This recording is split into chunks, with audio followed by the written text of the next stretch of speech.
Hello friend, मैं प्रभाकर कुमार आपके अपने यूट्यूब चैनल क्रैक एमपीसी में आपका स्वागत है। हम लोगों ने वास्तविक संख्या रियल नंबर का 2 पार्ट देख चुके हैं। अब आज हम लोग तीसरा पार्ट देखने वाले हैं। रियल नंबर वास्तविक संख्या का परिभाषा हम सब देखे थे पहले पार्ट में भी। वह सभी संख्याएं जिसे हम संख्या रेखा या नंबर लाइन पर दर्शा सकते हैं उसे रियल नंबर कहते हैं। यह परिभाषा हम सब पहला पार्ट में देख चुके हैं। रियल नंबर वास्तविक संख्या का एक और परिभाषा है, वो क्या है? सभी परिमेय संख्या और सभी अपरिमेय संख्या, सभी परिमेय संख्या और सभी अपरिमेय संख्या के समूह को हम सब क्या बोलते हैं? रियल नंबर या वास्तविक संख्या। तो हम बोल सकते हैं रियल नंबर को 2 भागों में बांटते हैं, एक परिमेय संख्या रेशनल नंबर, एक अपरिमेय संख्या इरेशनल नंबर। परिमेय संख्या का परिभाषा देखते हैं। वह संख्या जिसे P बटा Q के रूप में लिख सकते हैं, वह संख्या जिसे किसके रूप में लिख सकते हैं? P बटा Q के रूप में लिख सकते हैं, जहां P और Q क्या होना चाहिए? जहां P और Q क्या होना चाहिए? इंटीजर मतलब पूर्णांक। इंटीजर का हिंदी क्या होगा? पूर्णांक। और Q जो नीचे वाला संख्या है Q 0 नहीं होना चाहिए, Q 0 नहीं होना चाहिए।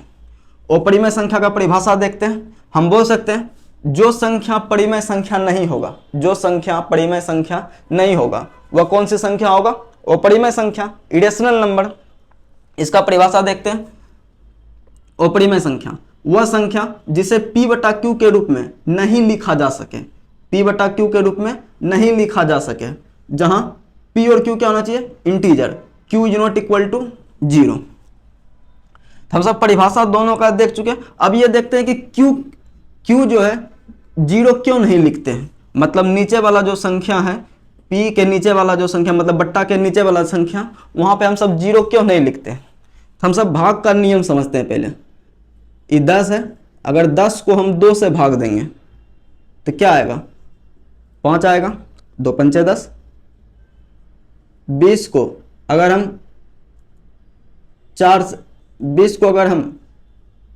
5 से भाग देंगे कितना आएगा? 5 के 20। 15 को अगर हम 5 से भाग देंगे तो क्या आएगा? 5 तिया 15। तो भाग का नियम क्या कि ई दोनों का गुणनफल ये ऊपर वाला संख्या आना चाहिए। 5 दूनी 10, ऊपर वाला संख्या आ जाता है। यहाँ पे देखो, ई दोनों का गुणनफल ऊपर वाला संख्या आएगा 20, ई दोनों का गुणनफल ऊपर वाला संख्या आएगा 20। अगर हम आपको बोले कि 0 को 5 से भाग दो तो कितना आएगा? तो यहां पे वैसा संख्या चाहिए जो इन दोनों का गुणनफल ऊपर वाला संख्या आ जाए। तो वो संख्या हमको पता है, वो संख्या 0 ले लेंगे, क्योंकि 0 गुना 5 क्या आ जाएगा? 0। मतलब 0 को किसी भी संख्या से भाग देंगे ना तो 0 होगा। ये जो 0 है, 0 को तुम किसी भी संख्या से भाग दो, 1 से भाग दो, 2 से भाग दो, 3 से भाग दो, 4 से भाग दो, किसी भी संख्या से भाग देगा 0 को तो क्या आ जाएगा? 0।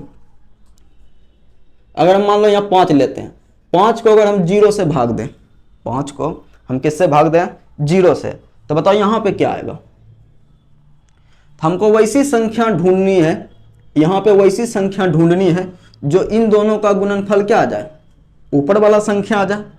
तो यहाँ पे तुम वैसा कोई संख्या नहीं ढूंढ सकता है जिसका गुणनफल यहाँ 5 आ जाए, क्योंकि 0 से किसी, यहाँ पे कोई भी तुम संख्या लेगा तो 0 से किसी भी संख्या को गुना करेगा तो वह क्या आएगा? 0। कभी भी 5 नहीं आएगा।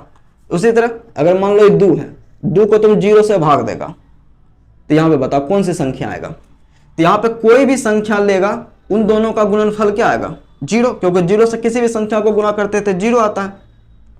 तो ये 2 कभी नहीं आएगा। इसलिए किसी संख्या के बट्टा में हम 0 नहीं लेते, किसी संख्या के बट्टा में 0 नहीं लेते हैं।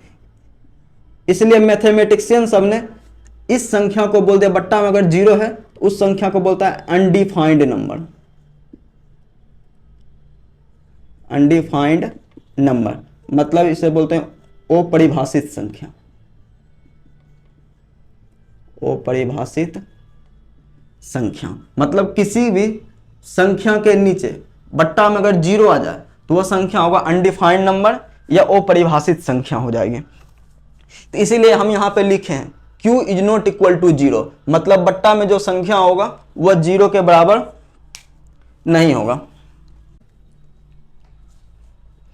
अब समझते हैं कि परिमेय संख्या कौन कौन सी संख्या होगा।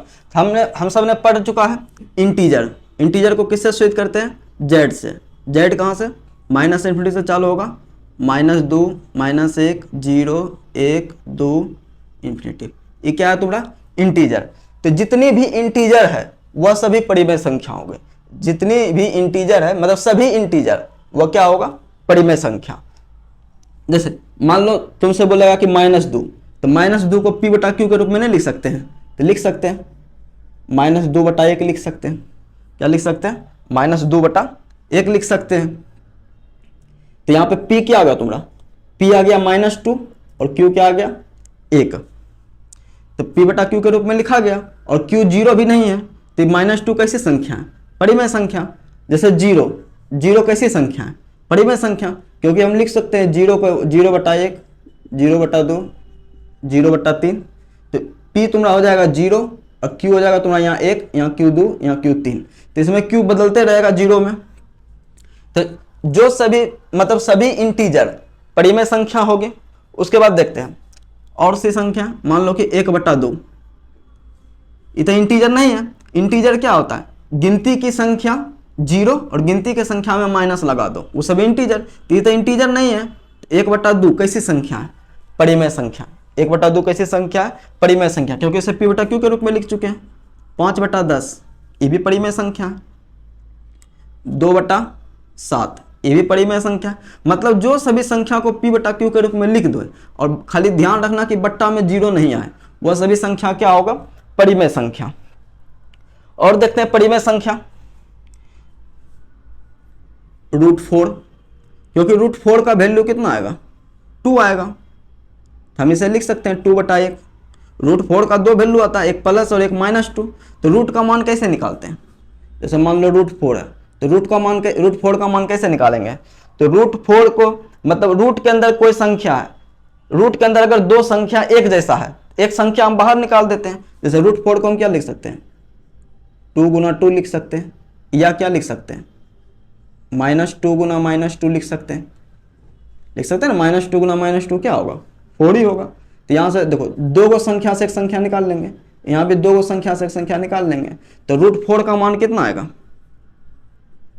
+2 भी आएगा और -2 भी आएगा। तो हम इसे लिख सकते हैं +2/1 ये भी परिमेय संख्या, -2/1 ये भी क्या है?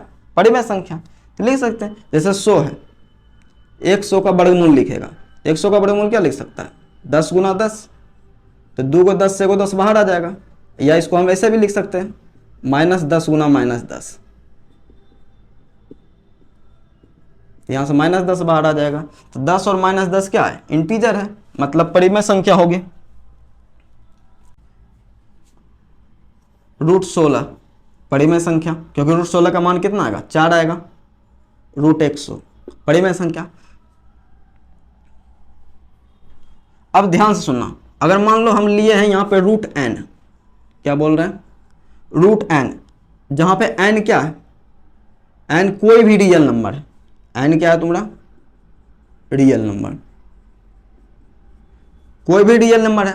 अगर इस √n का मान, रूट वाली संख्या √n का मान अगर इंटीजर आ जाए, क्या आ जाए? इंटीजर, तो रूट वाली जो संख्या होगा वो परिमेय संख्या होगा। रूट वाली संख्या का मान अगर इंटीजर आ जाए, रूट वाली संख्या का मान क्या आ जाए? इंटीजर, तो वह कैसी संख्या होगा? परिमेय संख्या होगा। अगर रूट वाली संख्या का मान इंटीजर नहीं आएगा तो वह कैसी संख्या होगा? अपरिमेय संख्या। जैसे √2 का मान निकालेगा तो क्या निकालेगा? 1.4 ऐसे कुछ आता है, 1.4 समथिंग आता है। तो √2 का मान देखो यहाँ पे कैसी संख्या है? पॉइंट वाली संख्या है। तो क्या ये इंटीजर है क्या? अगर रूट वाली संख्या का मान इंटीजर नहीं आएगा तो वह अपरिमेय संख्या होगा, और रूट वाली संख्या का मान इंटीजर आ जाए तो वह कैसी संख्या होगा? परिमेय संख्या होगा। ध्यान से देखो, रूट वाली संख्या का मान क्या आ जाए? इंटीजर, तो वह परिमेय संख्या। रूट वाली संख्या का मान अगर इंटीजर नहीं आए वो कैसी संख्या होगा? अपरिमेय संख्या। रूट 16, यहाँ पर देखो रूट 121, इसका वर्गमूल कितना आएगा? 11, जो कि क्या है? इंटीजर है, तो ये सब परिमेय संख्या।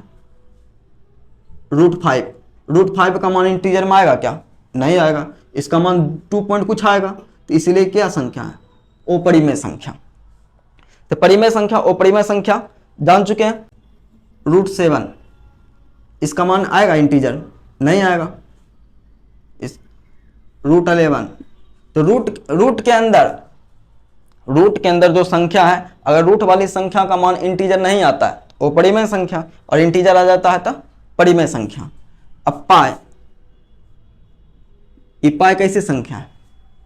तो हम सब मैथ बनाते होंगे, तो पाई का मान लेते हैं 22/7। पाई का मान क्या लेते हैं?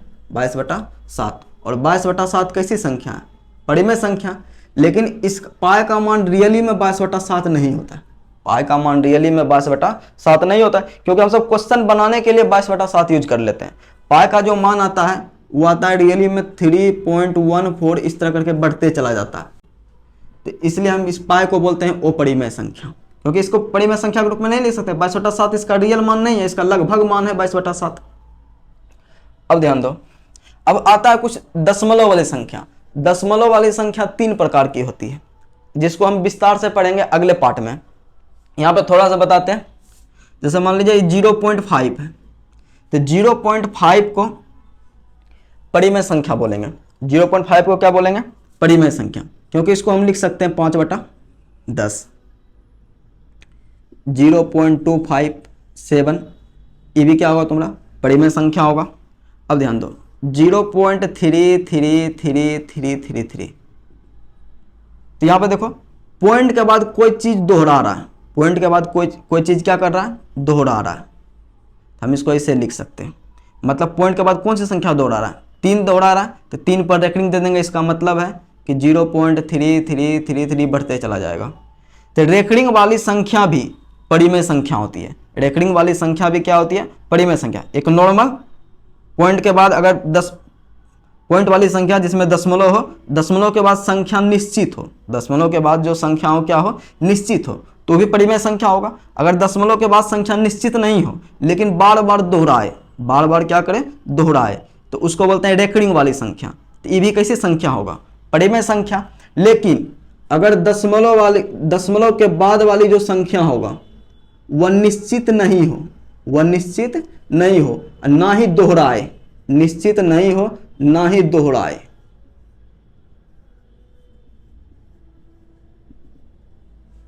क्या यहाँ पे कोई भी संख्या दशमलव के बाद वाली संख्या दोहरा रहा है क्या?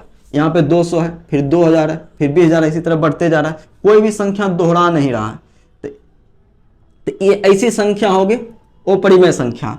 इस संख्या को, दशमलव वाली संख्या जो है, एक ये संख्या 2 प्रकार की यहाँ होगी, मतलब दशमलव के बाद अगर संख्या निश्चित हो, दशमलव के बाद संख्या निश्चित नहीं हो लेकिन दोहराए, और यहाँ पे दशमलव के बाद वाली संख्या निश्चित नहीं हो और ना ही दोहराए। तो 3 प्रकार की दशमलव वाली संख्या है, जो हम सब विस्तार से अगले पार्ट में पढ़ेंगे, पार्ट 4 में पढ़ेंगे। तो यहाँ पे समझ जाओ कि ऐसी संख्या परिमेय संख्या होगी और ये वाला संख्या क्या होगी? अपरिमेय संख्या होगी। तो परिमेय संख्या अगर तुमसे पूछेगा तो पहचान सकते हैं, अपरिमेय संख्या भी पूछेगा तो क्या कर सकते हैं? पहचान सकते हैं। सेम उसी तरह बोल सकते हैं कि 2 अपरिमेय संख्याओं के बीच भी अनंत अपरिमेय संख्या होती है। अगर ये पूछे कि 2 परिमेय संख्या के बीच कितनी अपरिमेय संख्या होगी, तब भी अनंत है। और 2 अपरिमेय संख्याओं के बीच कितनी परिमेय संख्या होगी, तब भी अनंत। हर एक केस में आंसर क्या आएगा? अनंत आएगा।